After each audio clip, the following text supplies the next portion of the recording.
What if the answers we keep searching for are already inside us, quietly waiting to be read? This idea feels strange because we are used to looking outward for cures, new tools, new discoveries, new breakthroughs, but sometimes progress begins by turning around and looking inward. The context here is chronic disease, conditions that last for years and shape daily life in slow, heavy ways. Many people live with symptoms without clear causes and without clear timelines for relief. This creates frustration, not only for patients but for systems built to fix problems quickly. When causes are unknown, treatment becomes guessing, and guessing becomes routine. The first surface insight is about memory. We usually think of memory as something the brain holds, stories, facts, moments, but the body also remembers. The immune system remembers everything it meets. It remembers viruses, stress, allergens, injuries, and mistakes. It keeps a record not in words but in patterns in daily life. This is like your phone remembering every website you visited, even the ones you forgot. You may not recall them, but the history is there. This surface idea is simple. The immune system keeps receipts. It knows what happened even when the conscious mind does not, but staying on the surface does not yet explain why this matters so much. The second insight hides beneath that surface, and it challenges a common assumption. The assumption is that if we do not know the cause of a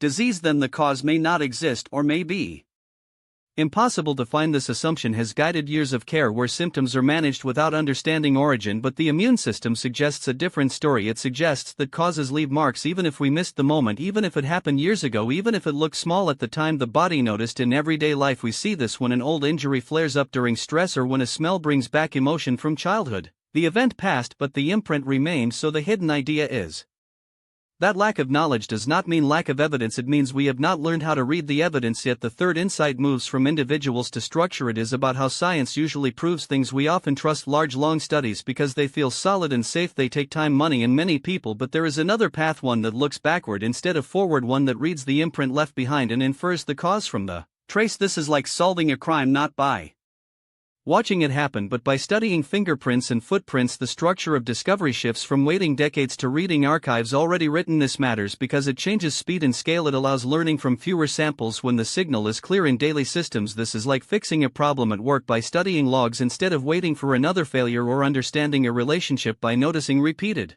reactions rather than one big argument. Structure shapes what questions we ask and how fast answers arrive. The reframing comes when we stop seeing the immune system as a weapon that sometimes turns on us and start seeing it as a witness. The immune system is not just reacting, it is recording, it is adapting, it is learning. This new perspective invites humility because it suggests the body may know things medicine has not yet learned. It also invites responsibility because if we learn to read these records, we cannot ignore what they tell us. This reframing shifts hope from distant cures to present clues. It turns mystery into investigation and fear into curiosity. Applying this to daily life may feel indirect, but it is powerful. It reminds us that our bodies carry stories, our stress leaves marks, our routines shape resilience, our exposures matter even when we feel fine. This does not mean blaming ourselves, it means listening better. Many people ignore signals because they are small or inconvenient. Fatigue, pain, mood changes, these are often treated as noise, but in this view they are messages not yet decoded in everyday life. This is like ignoring warning lights because the car still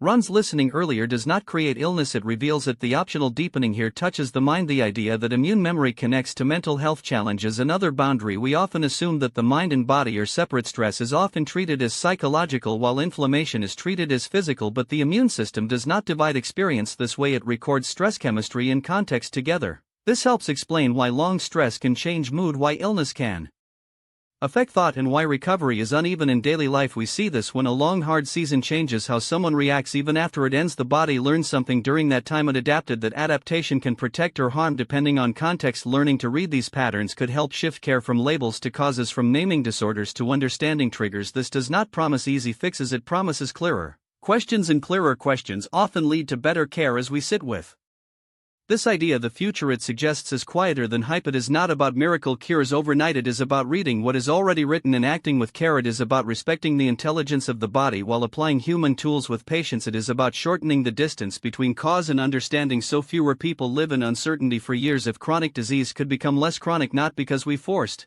it but because we finally listened, then progress would feel less like conquest and more like translation. So as you think about your own body, your own patterns, and the systems around you, the gentle question to hold is what might change if instead of asking what is wrong we asked what has the body already been trying to tell us.